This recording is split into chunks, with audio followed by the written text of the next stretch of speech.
Hello and welcome to Sonnet Cast, William Shakespeare's sonnets recited, revealed and relived. I am Sebastian Michael and this is Sonnet 6.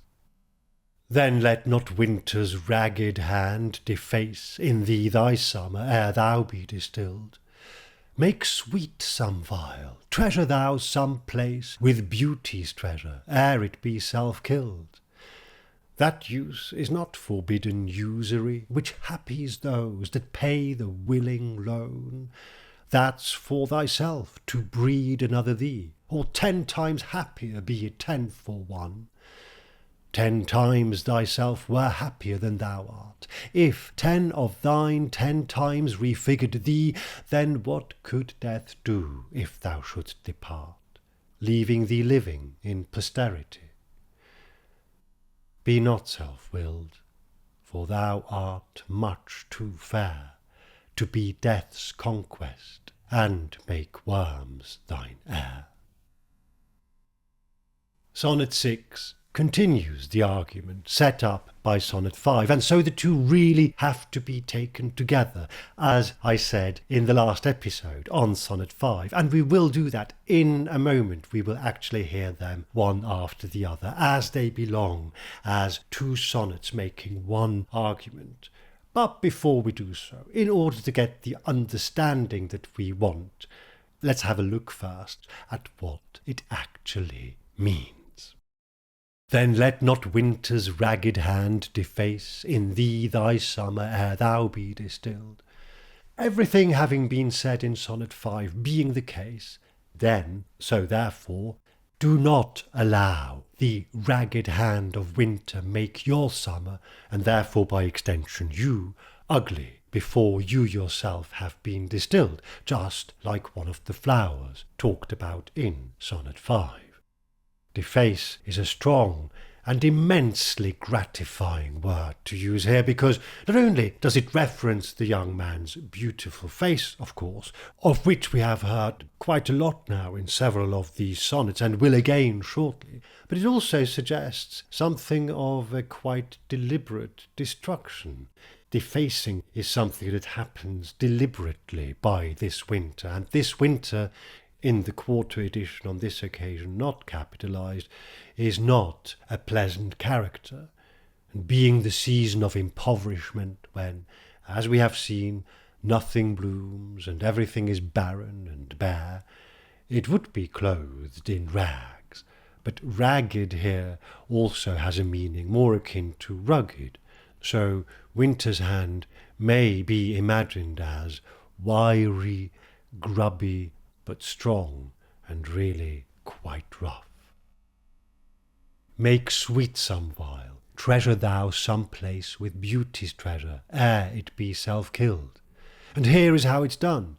Take a metaphorical vial, a small container, and make it sweet with the distillation of yourself, much as a flower makes a glass vial sweet with its essence when it is distilled, or put slightly differently, enrich some place with the treasure of your beauty, and do this before that beauty dies through its own doing, namely because it fails to have itself preserved somewhere, somehow.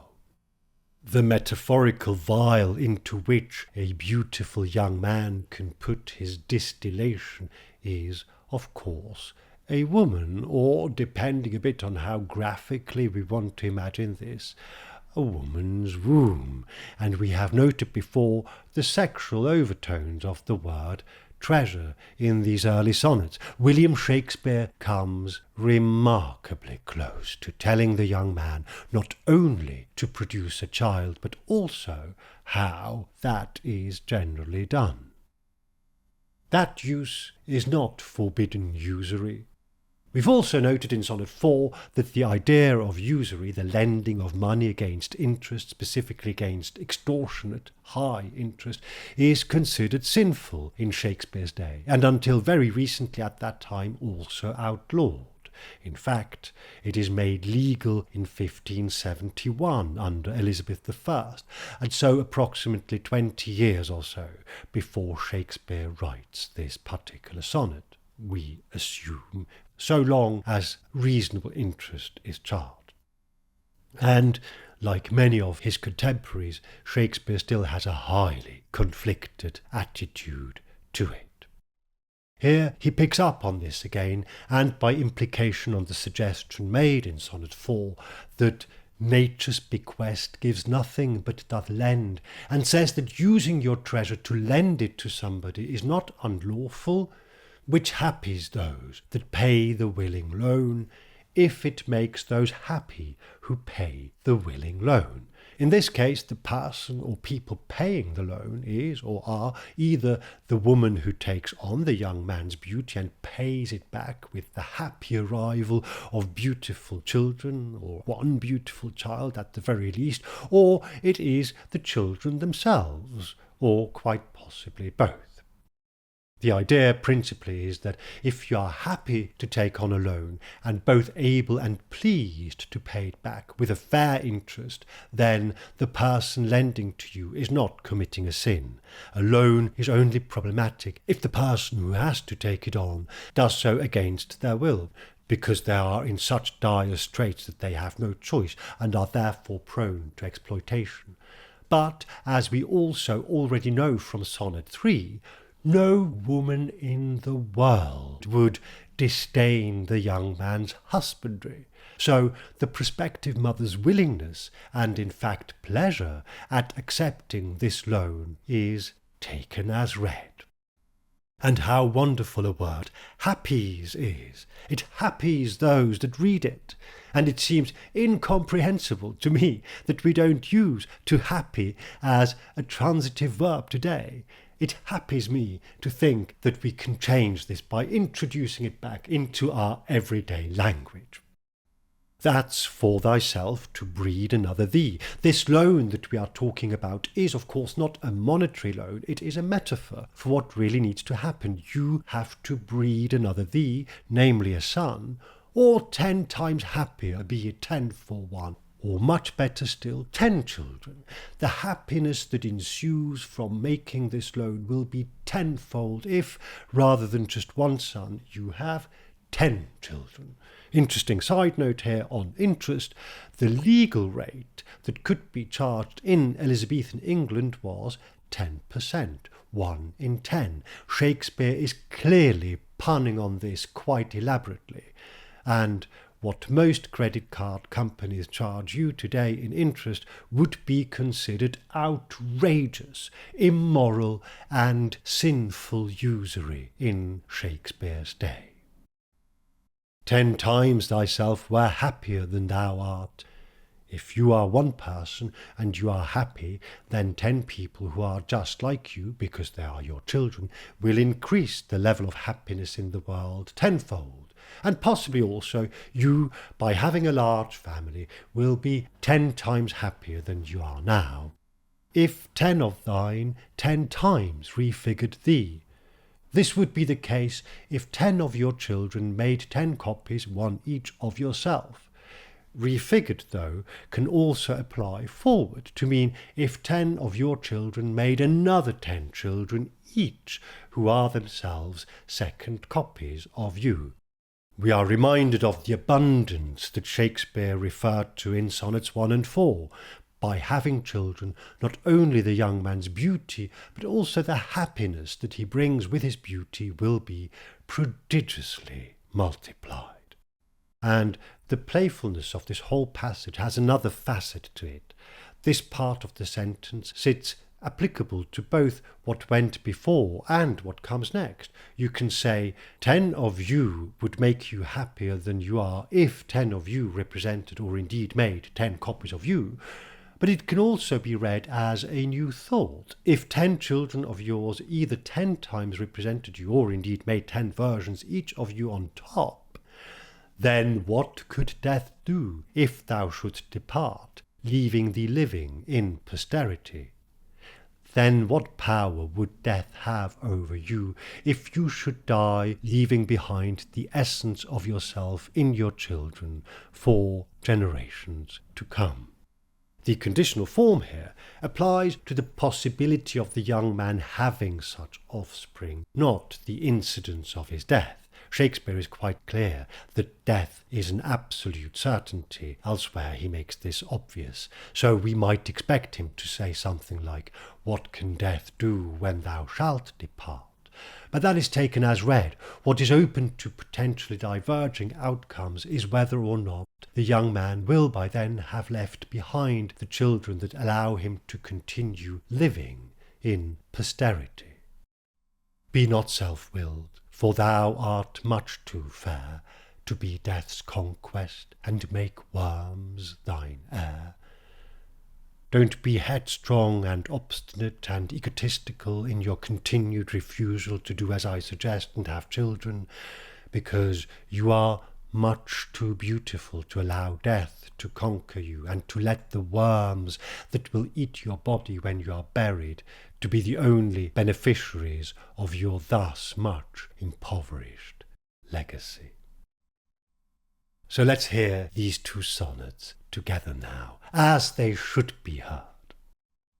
Those hours that with gentle work did frame the lovely gaze where every eye doth dwell, will play the tyrants to the very same, and that unfair which fairly doth excel. For never-resting time leads summer on to hideous winter, and confounds him there. Sap checked with frost, and lusty leaves quite gone, beauty all snowed, and bareness everywhere. Then were not summer's distillation left, a liquid prisoner pent in walls of glass. Beauty's effect with beauty were bereft, nor it, nor no remembrance what it was. But flowers distilled, though they with winter meet, lease but their show, their substance still lives sweet. Then let not winter's ragged hand deface in thee thy summer ere thou be distilled. Make sweet some vial, treasure thou some place with beauty's treasure, ere it be self-killed. That use is not forbidden usury, which happies those that pay the willing loan.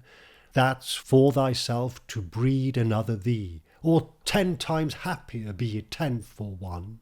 10 times thyself were happier than thou art, if 10 of thine 10 times refigured thee.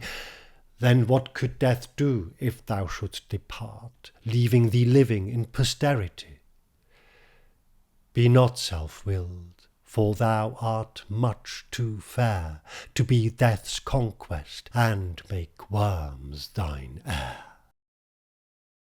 These, as we have noted, and as is clear by the fact that we are hearing them together as a couple for the first time, are the first two sonnets in the collection that come as a pair, and together they clearly continue to urge the young recipient of these sonnets to breed children.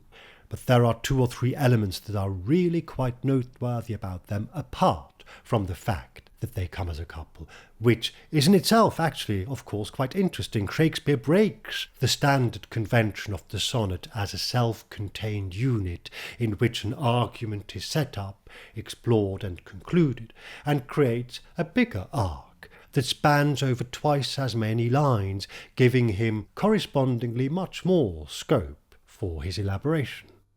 Here, in these 2 sonnets, while we are still to some extent in quite transactional territory, we still speak of usury, loans, of a legacy, the imagery that I, the poet, conjure up is beginning to sound more involved, more imaginative, more poetic, and also more personal. There is no obvious, noble reason for this. We cannot really speculate why this is the case. We can only, at this moment, observe it. The analogy that I, the poet, invoke is that of a beautiful flower whose essence can be distilled and thus survive the deadly force of winter. Similarly, the young man can distill himself and thus escape the ravages of death.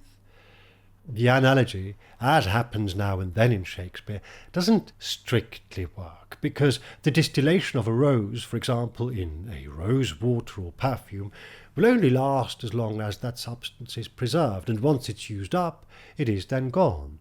whereas a child will grow, live, and, with a bit of luck, produce further children, and thus continue the young man's genes or essence for as long as the cycle of birth and death is unbroken. But what makes these two sonnets particularly interesting is not their logical flaw. It is poetry after all. It works with imperfect imagery. It is really how they build and lead up to the closing couplet of Sonnet 6. Be not self-willed, for thou art much too fair to be death's conquest and make worms thine heir. Thou art much too fair. This is a change in tone. Up until now, I, the poet William Shakespeare, have spoken quite generally about fairest creatures, and then moved on to talk about the young man's beauty's field, his face, and his youth's proud livery, and beauty in fairly generic terms. In Sonnet 3, I made a very specific observation, namely that the young man is a mirror to, and therefore mirror image, of his mother. And this is certainly of great significance, as we have noted. But it is also something that I could know from hearsay, or from looking at a picture of the young man and of his mother. In Sonnet 4, I call him an unthrifty loveliness and a beauteous niggard, which still are terms that could, as we in fact have noted, be said about anyone of whom a few basic facts are known. And if this is the first time you're tuning in, let me reassure you, as I have done before, that niggard with a D at the end is not an insult, at least not a racial slur. It simply means a miser, a miserly person. It's an old English word from the 13th and 14th century. From Sonnet 5, we hear something confirmed we already had an inkling about.